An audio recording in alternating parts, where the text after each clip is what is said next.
I never thought much about my basement. It was just a dark, dusty space where old boxes and forgotten memories gathered dust. The entrance was hidden behind a creaky door in the corner of the living room, and it rarely crossed my mind. That is, until the night I discovered someone was living down there. It started with strange noises. At first, I brushed them off as typical old house sounds. But as the days passed, those noises grew louder and more distinct.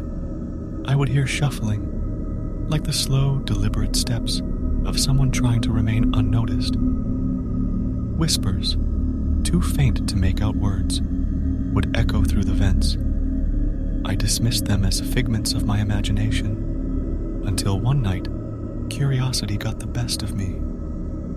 The clock on the wall displayed 3 a.m., and I couldn't sleep because of the relentless noises coming from below.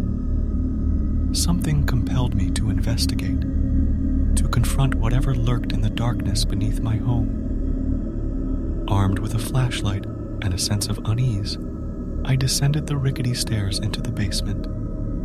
The musty air enveloped me as I reached the bottom step. The light from my flashlight danced along the cold concrete floor, casting eerie shadows in every direction. My heart pounded in my chest as I took cautious steps forward. The whispers grew clearer, and I could now distinguish words.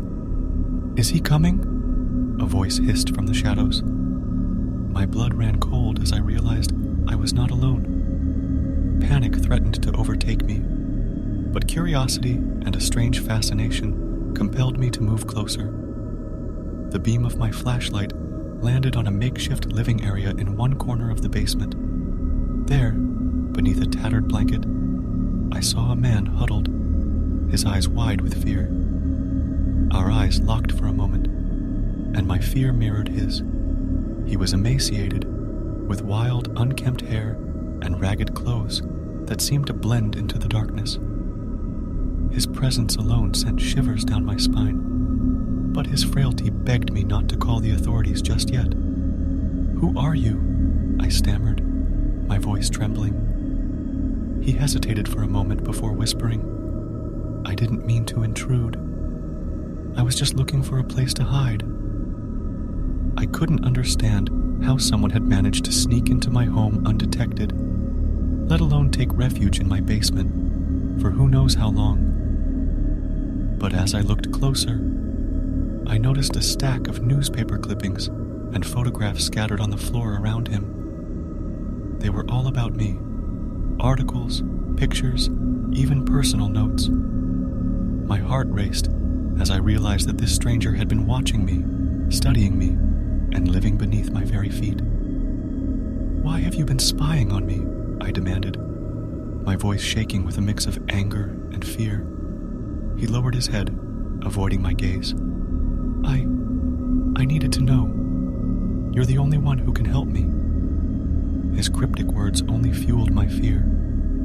I considered calling the police, but something about his desperation made me hesitate. I needed to know more.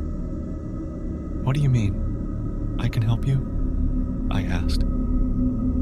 He finally looked up at me, his eyes filled with a desperate plea. "They're coming for me, and they'll come for you too. I can't explain it all now, but you have to trust me. We need to leave now." I was torn between reason and fear, but something in his eyes convinced me to take a chance. I helped him to his feet, and together we fled the basement and my home, leaving behind the dark secrets that had lurked in the shadows for too long. As we disappeared into the night, I couldn't shake the feeling that I had just crossed a threshold into a world I had never known existed. A world where the line between reality and horror was blurred, and where the man who had been living in my basement held the key to a terrifying truth I was not yet ready to face.